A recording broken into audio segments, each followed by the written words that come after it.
Princess Zarathel stood on the golden balcony of her palace, watching the morning sun rise over the crystal towers of Valderan Prime. Her blue skin sparkled in the light, and her silver hair moved gently in the breeze. Today was different from all other days. Today she would marry a human. The princess smiled as she thought about her clever plan. For months her father's advisors had pressured her to marry one of the Valdoran nobles. These men were strong warriors with great wealth, but they were also proud and difficult. They would want to control her and take power for themselves. Zarathel was too smart for that. Instead, she had chosen Jake Matthews, a simple farmer from the human colony of New Terra. Humans were useful to the Empire. They grew food very well and could fix broken machines. But they were not warriors like the Valderans. They were weak and peaceful. A human husband would never try to steal her throne or challenge her decisions.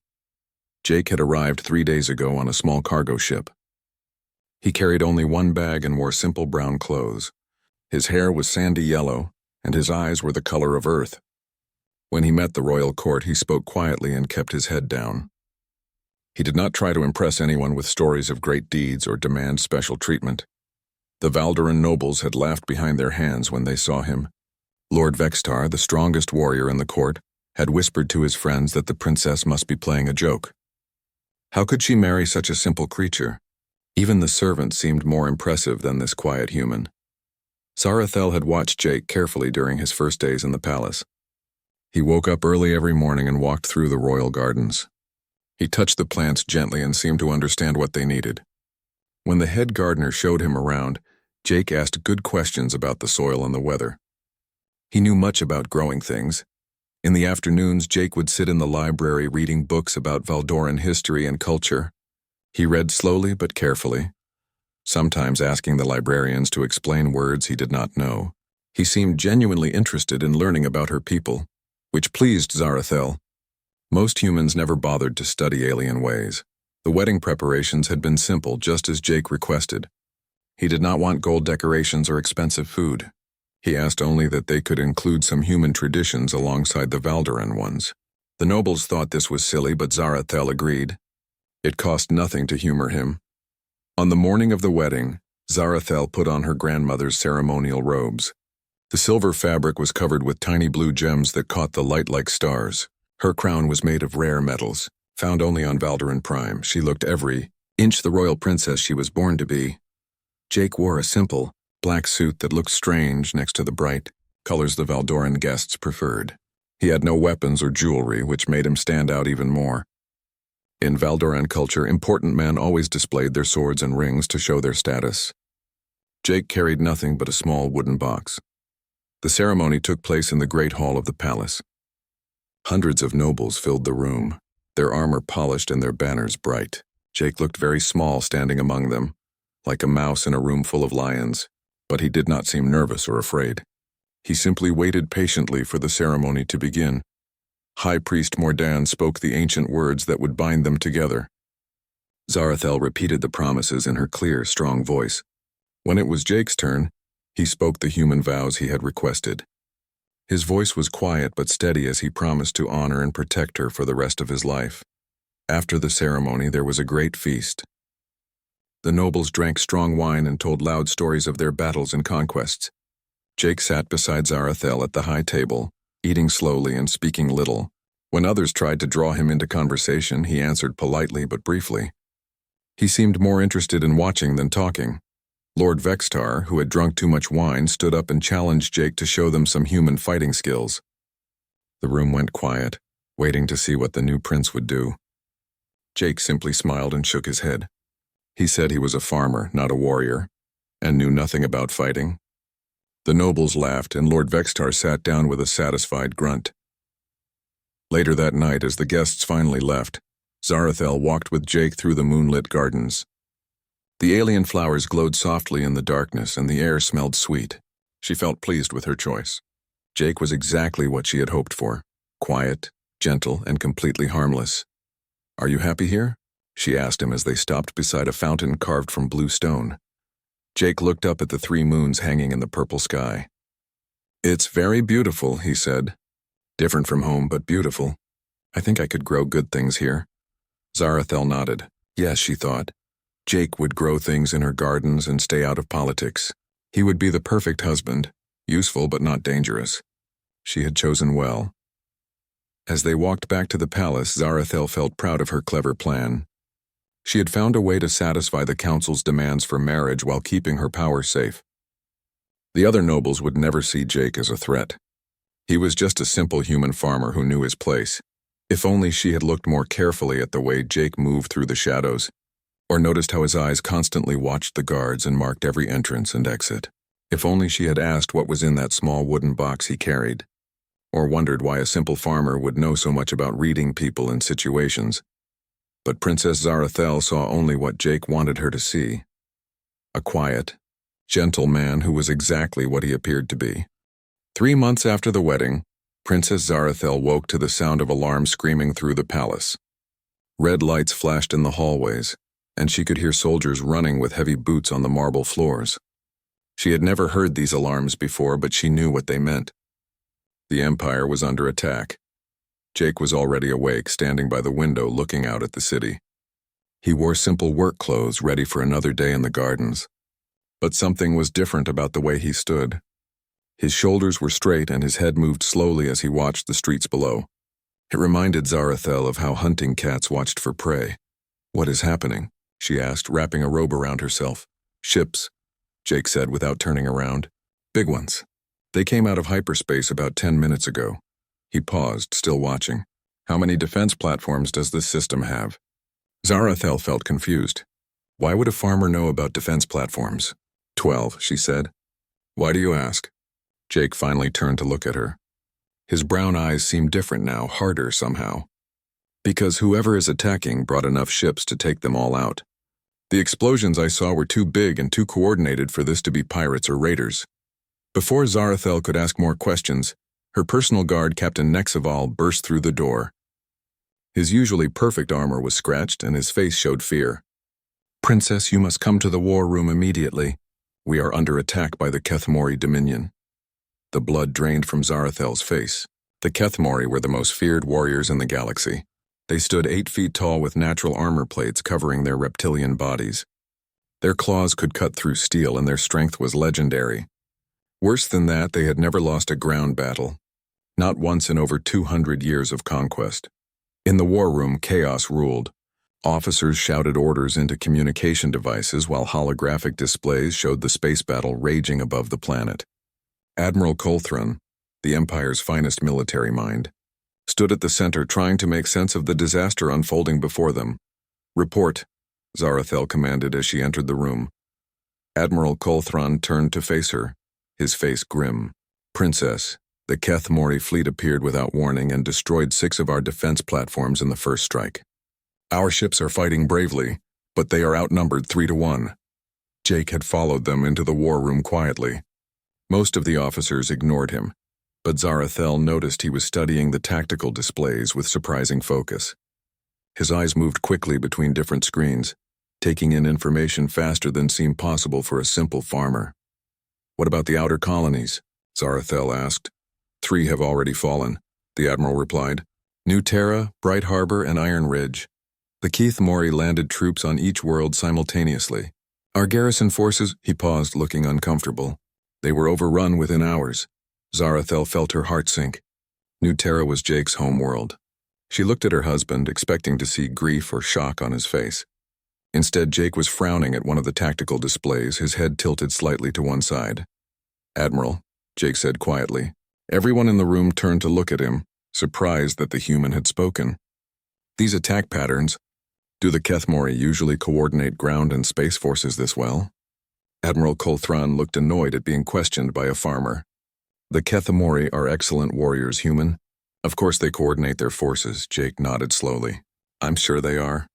But this level of precision, hitting multiple targets at exactly the same time across different star systems, that takes more than good warriors. That takes intelligence about our defenses that an outside enemy shouldn't have."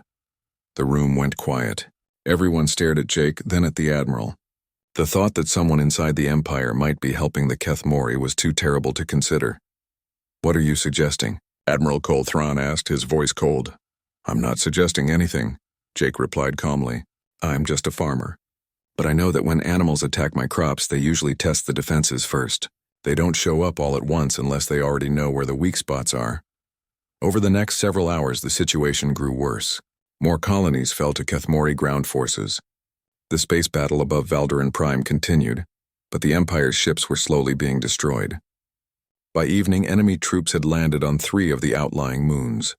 Zarathel found Jake in the gardens that night, despite the chaos surrounding them. He was kneeling beside a patch of earth, his hands working in the soil, but he wasn't really gardening. His eyes kept moving to the walls around the palace, studying them carefully. "Jake," she said, sitting beside him, "I'm sorry about New Terra. I know it was your home." Jake's hands stopped moving in the dirt. "I had friends there," he said quietly. "Good people. They didn't deserve what happened to them." Something in his voice made Zarathel look at him more carefully. There was pain there, yes, but also something else. Something cold and angry that she had never seen before. "The Kethmori don't take prisoners," Jake continued, still looking down at the soil. "They kill the fighters and enslave everyone else. Children, old people, doesn't matter to them. Our military will stop them," Zarathel said, trying to sound confident. "We have technology they cannot match." Jake finally looked up at her. In the moonlight, his face seemed different. The soft, gentle expression she had grown used to was gone. Instead, she saw something that reminded her of the old statues of Valdoran war gods. Cold, determined, and absolutely deadly. "Princess," he said softly, "has anyone in your military ever actually fought the Kethmori before? In ground combat, I mean." Zarathel thought about it. "No," she admitted. "We have avoided direct confrontation. Our technology has always been enough to keep them at a distance." Jake nodded. "That's what I thought." He stood up, brushing dirt from his hands. "They've been studying you for years, learning your tactics, your weaknesses. And now they're coming to test what they've learned. You seem to know a lot about warfare for a farmer," Zarathel said, suddenly suspicious. Jake was quiet for a long moment, looking up at the stars where the battle continued to rage. "Everyone knows something about war, Princess. The question is whether they admit it to themselves." As they walked back to the palace, Zarathel felt a strange chill despite the warm night air. Something was happening to her quiet, gentle husband. The man walking beside her moved differently now, his steps silent and his eyes constantly watching their surroundings. When they reached their chambers, Jake went immediately to a small wooden box he kept in the closet. Zarathel had always assumed it contained personal items from his home world. But now she noticed how carefully he handled it, and how he checked the lock before putting it away again. "Jake," she said as they prepared for bed, "tomorrow I want you to stay close to the palace. It may not be safe to work in the gardens while the fighting continues." Jake smiled at her, and for a moment he looked like the gentle farmer she had married. "Don't worry about me, Princess. I know how to stay out of trouble." But as Zarathel fell asleep, she could not shake the feeling that trouble was exactly what Jake was preparing for. The next morning brought terrible news. During the night, Kethmori forces had broken through the planet's outer defenses. Enemy ships were now in the atmosphere, dropping soldiers near major cities. The palace guard was preparing for a siege that could begin at any moment. Princess Zarathel stood in the war room watching the reports come in. Each update was worse than the last. The Kethmori warriors were cutting through Valdoran forces like they were children. Weapons that should have stopped them barely slowed them down. Armor that had protected Valdoran soldiers for centuries was useless against Kethmori claws and strength. "Where is your husband?" Admiral Colthron asked during a brief pause in the chaos. "He should be here with you, providing comfort during this difficult time." Zarathel realized she had not seen Jake since early morning. "He said he was going to check on the gardens," she replied, "to make sure the plants would be safe if fighting reached the palace." Several officers exchanged looks. Even now, with an enemy army approaching, the human was worried about flowers and vegetables. It seemed to confirm everything they thought about his simple nature. But Zarathel felt uneasy. Something about Jake's behavior the night before had bothered her. The way he moved, the questions he asked, the cold look in his eyes when he talked about New Terra. She decided to find him. She searched the gardens but found no sign of her husband. The head gardener said he had seen Jake early in the morning, but not since then. A guard at the main gate reported that Jake had left the palace around noon, carrying a small bag. He had not said where he was going or when he would return, Hours passed with no word from Jake. As afternoon turned to evening, the first reports came in of Kethmori scouts near the capital city. The palace guard increased their patrols and prepared the defense systems. Still, Jake did not return. Zarathel was beginning to worry seriously when Jake finally walked through the main entrance just as the sun was setting. He looked the same as always, simple clothes, quiet manner, carrying only a small bag. But something was different. He moved with a purpose she had never seen before. "Where have you been?" she asked as he approached her in the corridor. "Making preparations," Jake replied simply. "We need to talk, privately." They went to their chambers, and Jake carefully locked the door behind them. He set his bag on the bed and opened it slowly. Inside was the small wooden box from his closet, along with several items Zarathel did not recognize. Strange devices with wires and small metal parts. "Jake, what is all this?" she asked. Instead of answering, Jake opened the wooden box. Zarathel gasped at what she saw inside. Weapons. Not the energy rifles and plasma swords used by modern armies, but simple, ancient-looking tools of war. A knife with a black blade, several small throwing weapons, and what looked like an old-style projectile gun. "I need you to listen carefully," Jake said, his voice serious. "The Kethmori will reach this palace tonight. Your guards are brave, but they're not ready for this kind of fighting. The Kethmori have been training for ground combat for over 2 centuries. Your people have been relying on technology and superior firepower." "How do you know all this?" Zarathel demanded. Jake picked up the knife and examined its edge. "Because I've fought them before." Before Zarathel could respond, alarms began blaring throughout the palace. Emergency lights bathed the corridors in red, and she could hear soldiers running toward the outer walls. A voice over the communication system announced that enemy forces had been spotted approaching the palace grounds.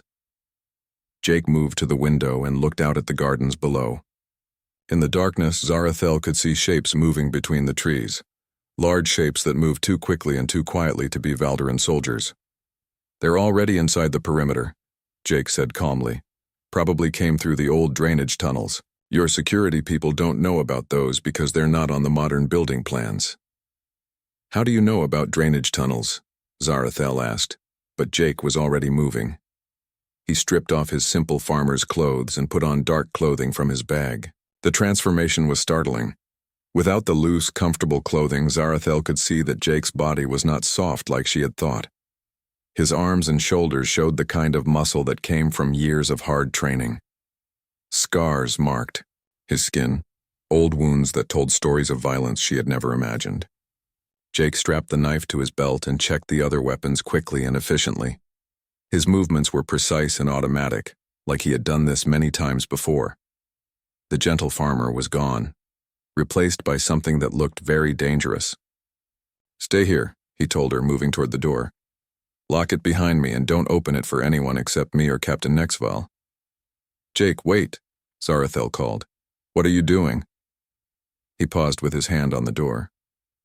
"What I should have done 3 months ago," he said. "What I was trained to do." Jake disappeared into the corridor, moving silently despite his size. Zarathel locked the door as he had instructed, then went to the window to watch. She could see more shapes in the gardens now, definitely not Valderan soldiers. They were too big, too reptilian. The Kethmori had indeed reached the palace. From somewhere in the building she heard the sound of fighting. Energy weapons firing, metal clashing against metal, and voices shouting orders in both Valdoran and the harsh language of the Kethmori. The battle for the palace had begun. Minutes passed like hours. The sounds of fighting grew closer, moving through the lower levels of the palace toward the royal chambers. Zarathel pressed herself against the window, trying to see what was happening in the courtyard below. Suddenly, she saw a group of Kethmori warriors emerge from a side entrance. There were 5 of them, each over 8 feet tall with scales that gleamed in the emergency lighting. They carried energy rifles and wore armor that looked like it, could stop anything the Valdoran military could throw at them. The warriors spread out, moving toward the main entrance of the royal wing. Their movements were coordinated and professional. These were not wild beasts. but trained soldiers who knew exactly what they were doing. Then Zarathel saw Jake. He appeared, from the shadows like a ghost, moving behind the last Kethmori warrior in the group. The alien soldier was twice Jake's size and covered in natural armor that had turned aside Valdoran weapons all day. Jake looked tiny beside the massive reptilian warrior, but when Jake moved, he moved like lightning. The combat knife appeared in his hand as if by magic. He struck once, finding a gap between armor plates that Zarathel would have sworn did not exist. The Kethmori warrior made a surprised gurgling sound and fell forward without firing a shot. The other 4 warriors spun around, raising their weapons.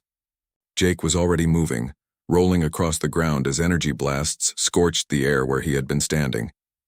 He came up behind a stone fountain and disappeared again into the shadows. What followed was not a battle, it was a hunt, and Jake was the hunter. One by one, the Kethmori warriors fell. Jake appeared and disappeared like smoke, striking from angles that should have been impossible. He used their size against them, moving too fast for their weapons to track. When they tried to coordinate their attack, he vanished. When they separated to search for him, he picked them off individually. The last warrior, realizing his team was dead, tried to call for backup on his communication device. Jake appeared beside him and struck twice, once to destroy the communicator, once to end the threat. The entire fight had lasted less than 3 minutes. Zarathel stared down at the courtyard where her husband stood among 5 dead Kethmori warriors. Jake was breathing hard but appeared unhurt. He cleaned his knife carefully on one of the alien's cloaks, then looked up at her window. Even from that distance she could see his eyes. They were not the soft brown eyes of a gentle farmer. They were the eyes of something very old and very dangerous, something that had killed many times before and would kill again if necessary. Jake gave her a small nod, then disappeared back into the shadows to continue hunting. The palace was quiet by dawn. The Kethmori assault had failed completely, though nobody could understand how. Enemy soldiers who had easily defeated trained Valdoran troops were found dead throughout the building. Each one had been killed with surgical precision, their weapons unused and their communications destroyed. Princess Zarathel had not slept. She sat in her chambers waiting for Jake to return, replaying what she had witnessed over and over in her mind. The man who had killed 5 elite Kethmori warriors in 3 minutes was not the gentle farmer she had married. He was something else entirely. Jake finally appeared as the morning sun painted the sky purple and gold. He entered through the balcony door, moving silently despite his size. His dark clothing was torn in places, and she could see fresh cuts on his arms, but he seemed otherwise unhurt. "How many?" Zarathel asked. Jake understood immediately. 17, he said, setting his weapons on the table. There might have been more, but these were the ones who made it inside the palace. 17 Kethmori warriors, Zarathel repeated slowly. You killed 17 of the most dangerous soldiers in the galaxy. By yourself. Jake nodded without emotion as if he was reporting the weather. They were good, he admitted. Better than I expected. But they made mistakes. What kind of mistakes? They fought like they were conquering primitives, Jake explained, cleaning his knife carefully. Big, powerful strikes meant to intimidate. They didn't expect to face someone who knew their weaknesses. Zarathel stood up and faced him directly.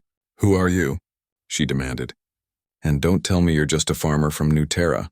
Farmers don't move like you moved. They don't kill like you killed.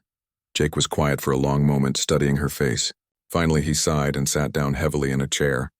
Suddenly, he looked very tired, older than his years. My name is Jake Matthews, he said. That part is true. And I was born on New Terra, but I haven't been a farmer for very long. Then what were you? Deep Strike Corps, Jake replied. 3rd Battalion, Special Operations Division, service number DS4471 Alpha. Zarathel felt confused. She had never heard of any human military unit with that name. I don't understand. The reports we have on human military forces mention only basic defense fleets and planetary militias. Jake smiled, but there was no humor in it. That's what we wanted you to think. What we wanted everyone to think. Explain.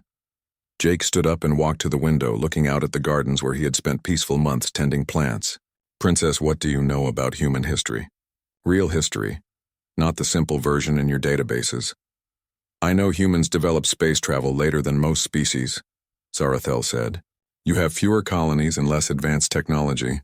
You're considered a minor power in galactic politics. All true, Jake agreed. But you're missing something important.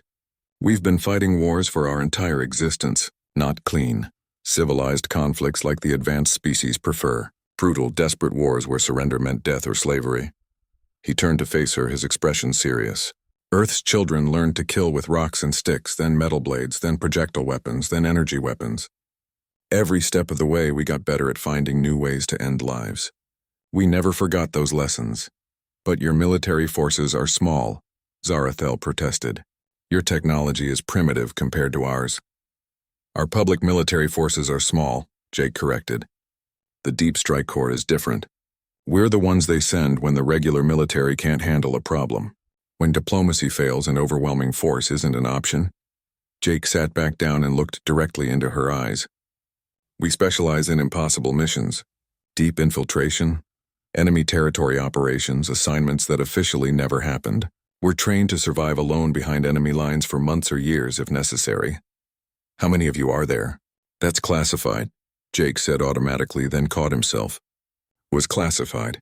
I don't know if there's anyone left to classify things anymore. The pain in his voice made Zarathel's heart ache. Tell me about New Terra, she said gently. Jake's hands clenched into fists. I retired there 5 years ago. I was done with killing, done with war. I just wanted to grow things, create life instead of ending it. He looked up at her. Meeting you, marrying you, that was supposed to be my peaceful ending. But now the Keth Mori have destroyed your home. They killed everyone, Jake said quietly. Men, women, children, elderly people who never hurt anyone. The Keth Mori don't take prisoners from human worlds. They consider us too dangerous to keep alive. Dangerous? Zarathel couldn't hide her surprise. But humans are known for being peaceful. Jake laughed, but the sound was cold and bitter.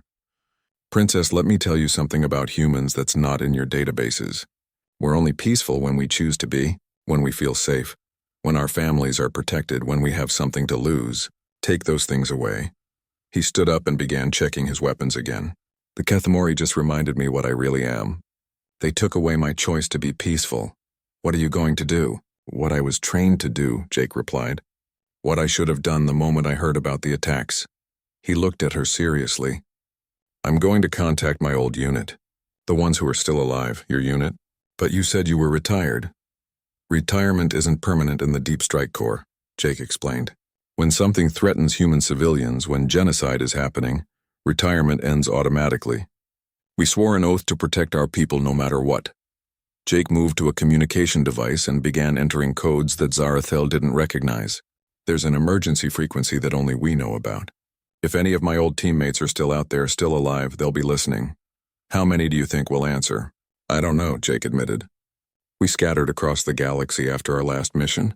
Some went to remote colonies, some became merchants or miners, some just disappeared. But if they're alive, if they can travel, they'll come. Why are you so certain? Jake paused in his work on the communicator. Because that's what we do. When one of us calls for help, the others answer. Always. It doesn't matter how far away we are or what we're doing. When humans are dying, we come home. The communicator crackled to life, broadcasting on a frequency that shouldn't have existed.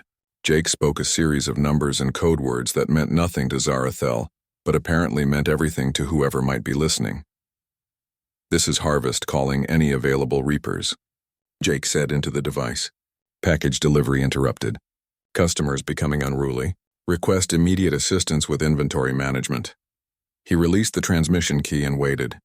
For several minutes, there was only static. Then, one by one, voices began answering from across the galaxy. Harvest, this is Cleaver. En route your location, ETA 4 days. Ghost here. Already moving, should arrive tomorrow. Blade checking in. Bringing friends. 2 days out. More voices followed, each one using a different code name, each one promising to come help. Zarathel counted at least 15 different responses before the transmission ended. Jake smiled for the first time since the attack began. But it wasn't the gentle smile of a farmer. It was the smile of a predator who had just realized he wouldn't be hunting alone. Princess, he said, his voice carrying an authority she had never heard before. I need you to send a message to Admiral Colthran. Tell him to pull all Valderan forces back to defensive positions around the major cities. Don't engage the Keth Mori in open battle anymore. Why? Because in a few days, this is going to become a very different kind of war. The kind humans specialize in. Jake's eyes were hard as steel. The Kethamori wanted to see what humans could do when pressed. They're about to find out. They came not in warships, but in cargo haulers, mining vessels, and converted passenger transports. Ships that looked like they belonged to merchants or refugees, not soldiers. Princess Zarathel watched from the palace tower as 15 different vessels landed at the civilian spaceport over 3 days. The humans who disembarked looked just as ordinary as their ships. Men and women of different ages, wearing simple clothes and carrying worn travel bags. They could have been farmers, traders, or mechanics. Only Jake seemed to recognize the deadly truth hidden beneath their unremarkable appearances. Each arrival followed the same pattern. They would find Jake somehow, despite the chaos of war surrounding the capital city. A brief conversation, a handshake, sometimes an embrace between old friends. Then they would disappear into the city, taking nothing but small bags of equipment that looked harmless to untrained eyes. "How do they keep finding you?" Zarathel asked as they watched the latest arrival, a woman with gray hair who looked like somebody's grandmother. "We're good at finding people," Jake replied simply. "It's part of the training."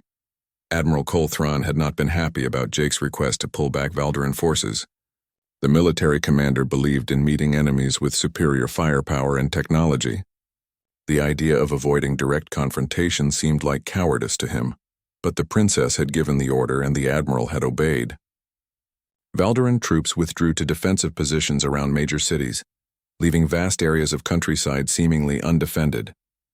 The Kethamori commanders were pleased.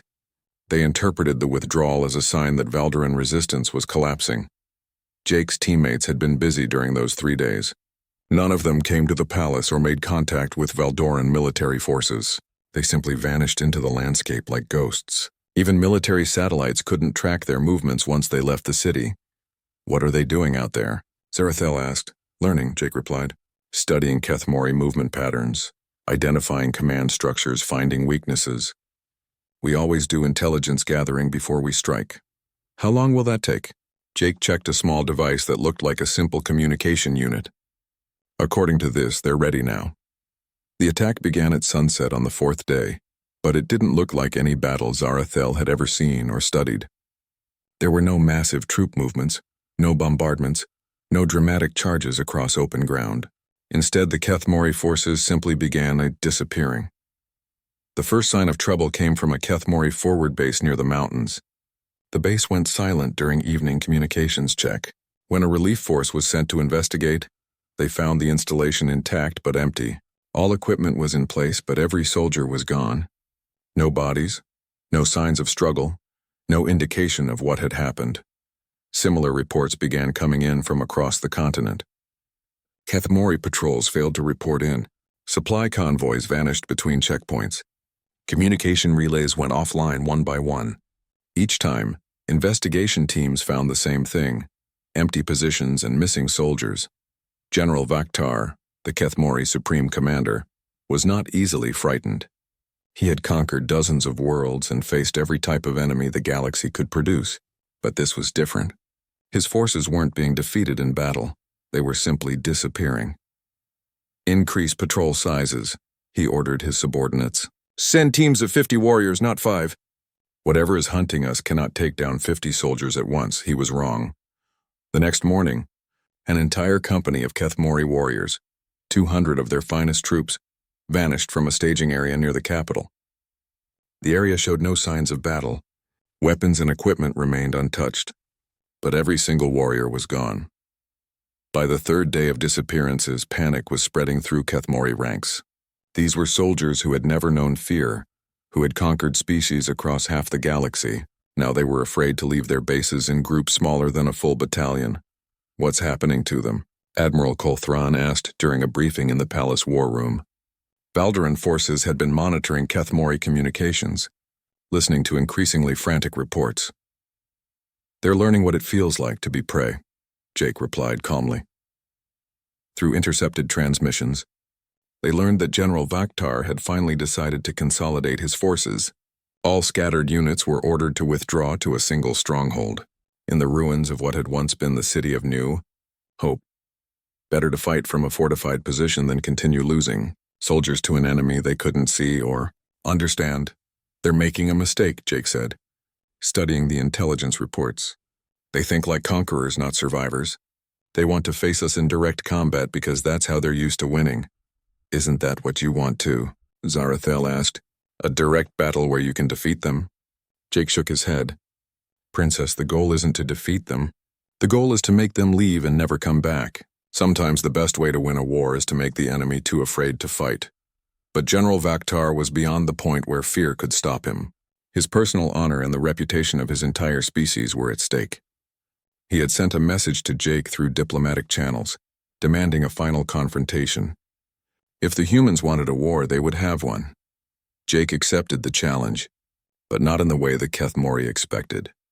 Instead of meeting them at their stronghold, Jake's team began a series of strikes that targeted everything except the main Kethmori force. Supply lines, communication networks, escape routes, all were systematically destroyed. The Kethmori found themselves trapped in their fortress with limited resources and no way to call for reinforcement. They could break out, Admiral Colthran observed. 2,000 Kethmori warriors could fight their way through anything we put in their path. Where would they go? Jake asked. We control every route off planet. Their ships are surrounded and outnumbered. They can break out of the fortress, but they can't leave the system. It was a siege, but unlike any siege in military history. The defenders had superior numbers and firepower, but they were trapped by an enemy they could barely see. Every attempt to break out was met by precise attacks that forced them back without major casualties on either side. Zarathel began to understand what Jake had meant about making enemies too afraid to fight. The Kethmori were not being defeated. They were being psychologically destroyed. Warriors who had never known uncertainty were now constantly looking over their shoulders, jumping at shadows, unable to trust their own senses. The end came not with a great battle, but with a simple message. General Vaktar sent a communication to Jake requesting terms for withdrawal. The mighty Kethmori Dominion, which had never retreated from any world, was ready to negotiate. Jake's terms were simple. All Kethmori forces would leave Valderan space immediately and never return. Any future aggression against human colonies would result in the same treatment, but without the option of negotiated withdrawal. General Vaktar agreed immediately. As the Kethmori fleet departed Valderan space, Zarathel found Jake in the palace gardens. He was kneeling in the dirt, planting new flowers where the fighting had damaged the landscape. He wore simple farmer's clothes again and his weapons were nowhere to be seen. It's over, she asked. For now, Jake replied, not looking up from his work. The Kethmori won't be back. Word will spread to other aggressive species about what happened here. It might be years before anyone tries to threaten human colonies again. And your teammates? Gone, Jake said simply. Back to their new lives, their peaceful retirements. Until the next time they're needed. Zarathel sat beside him in the dirt, watching him work with the plants. His hands were gentle again, careful not to damage the delicate roots. It was hard to believe these same hands had killed with such efficiency just days before. I understand now, she said quietly. Understand what? Why you never carried weapons or boasted about military service. Why you seemed so content to tend gardens and stay out of politics. She paused, choosing her words carefully. You weren't hiding what you are. You were choosing what you wanted to be. Jake finally looked at her, his brown eyes soft again. I meant what I said in our wedding vows, Princess. I want to honor and protect you for the rest of my life. I want to grow things and create beauty instead of destroying it. But if someone threatens what you care about, then they'll learn what humans become when they have nothing left to lose. Jake finished. He smiled, but Zarathel could see the steel beneath it now. The choice to be peaceful is always ours to make. But it's still a choice. Years later, when diplomats from across the galaxy came to Valderan Prime for trade negotiations or political summits, they always asked to meet the princess's husband. They had heard stories about the human farmer who had defeated the infamous Kethmori Dominion without firing a shot in anger. Jake would greet them politely in the palace gardens, offering them tea and showing them his prize-winning flowers.